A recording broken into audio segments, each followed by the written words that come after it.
Estamos juntos aqui hoje para falarmos sobre educação patrimonial, a forma de organização do patrimônio que impede perda patrimonial e até a possibilidade de você multiplicar o que conquistou ao longo da vida. O brasileiro, ele planeja a faculdade que vai cursar, a festa de casamento, a viagem de férias, a compra do carro, a compra do imóvel que vai morar. Depois, planeja também a compra de outros imóveis que vão servir lá de locação e que servirão de renda para a família. Mas o brasileiro não planeja a organização do patrimônio adquirido.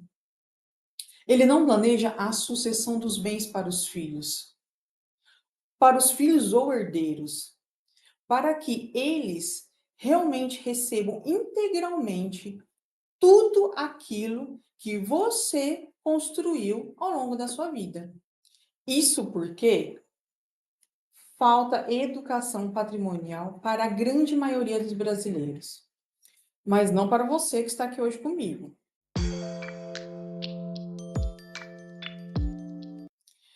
Eu sou Regiane Gregório, advogada militante há 25 anos. Eu tenho um escritório na cidade de São Paulo.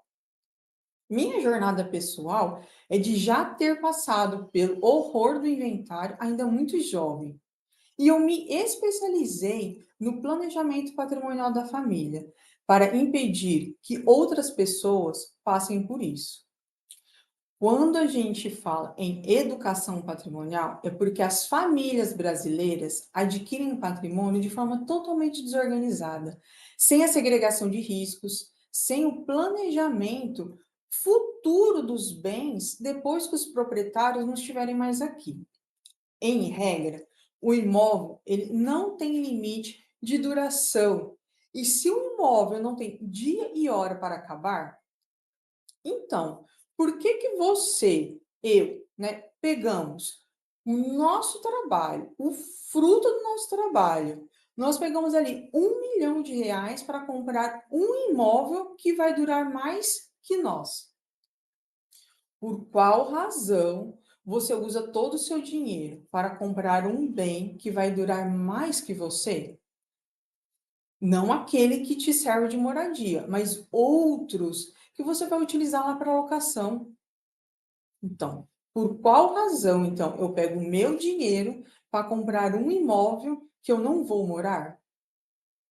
Eu e você fazemos isso porque queremos construir um legado. Nós queremos algo que ultrapasse as nossas vidas e que fique para as gerações futuras. Eu tenho certeza que você faz isso para que todo o seu esforço dessa vida se perpetue. Se perpetue para que os seus filhos ou herdeiros não saiam do zero. A questão é, a forma como o brasileiro organiza o patrimônio está errada. E é isso que nós vamos tratar aqui hoje. Veja, não faz algum sentido eu adquirir algo que o objetivo é durar e ultrapassar gerações e gerações, e eu vincular este bem, isso que a gente adquire, a algo que acaba, que é o meu CPF. Pior ainda é a geração futura não receber o que você conquistou para ultrapassar gerações e gerações. Porque para os herdeiros receberem, eles precisam passar pelo procedimento do inventário, que leva boa parte do patrimônio, que você suou tanto para conquistar, e que é um procedimento muito caro, esse tal do inventário.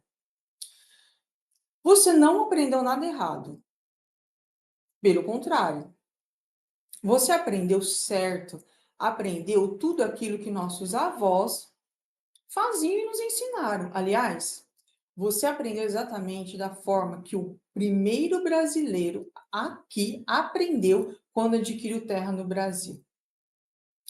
Depois que os portugueses chegaram ao Brasil, a primeira divisão de terras que houve foram as capitanias hereditárias.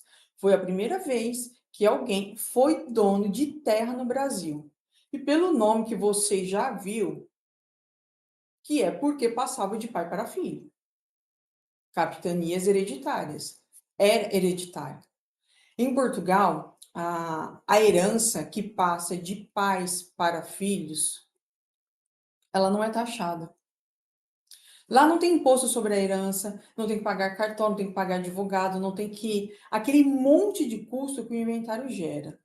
Por lá, é normal que a pessoa guarde o imóvel dentro do CPF da pessoa física. E naquela época, sendo o Brasil colônia, a regra era igual. Todas as terras passavam dos pais para os filhos. Porém, com a independência, nós brasileiros, nós aqui do Brasil passamos de colônia para Estado. E como Estado, nós precisávamos ter a nossa própria lei. Nascendo, então, um nosso ordenamento jurídico totalmente diferente do que era em Portugal. Então, nós continuamos com a mesma cultura de ter bens imóveis no próprio CPF, mas as leis totalmente diferentes, que taxa alta a transmissão dos bens para os filhos ou herdeiros. Veja, a organização, a forma de organização patrimonial do brasileiro, ela só passou a ser errada depois que as leis brasileiras passaram a cobrar caro para a transmissão dos bens para os filhos ou herdeiros.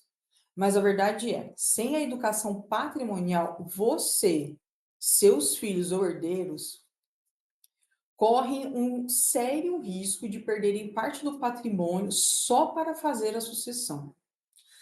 No Brasil, há mais de 4 décadas, temos lei permitindo realizar a sucessão dos bens sem pagar altos custos do inventário. Uma forma que é utilizada pelos bilionários. E os bilionários são donos de grandes empresas que formam um vasto patrimônio pessoal familiar. No intuito de segregarem os riscos, protegendo o patrimônio da família de eventual problema que a atividade empresarial possa ter, os bilionários passaram a utilizar o planejamento patrimonial e, com ele, realizar a sucessão dos bens da família para não terem que passar pelo procedimento do inventário.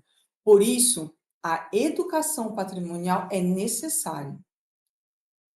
Hoje, se você não tiver uma educação patrimonial e um planejamento patrimonial, certamente seus filhos ou herdeiros terão que passar pelo procedimento do inventário e herdarem o que sobrar do patrimônio.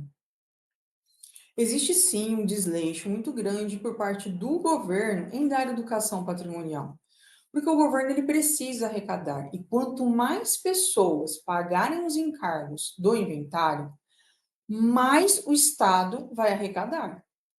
Por isso, não é interessante dar educação patrimonial para as famílias brasileiras.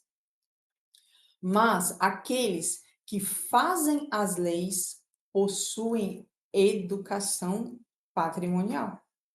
Se você tiver curiosidade e visitar lá o site do TSE, você vai ver as declarações de bens dos políticos. 100% dos políticos possuem planejamento patrimonial.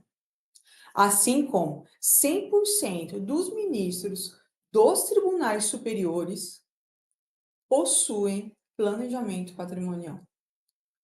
Ou seja, aqueles que fazem as leis e aqueles que mais conhecem as leis possuem planejamento patrimonial para evitar o inventário e, com isso, impedir os altos custos do inventário.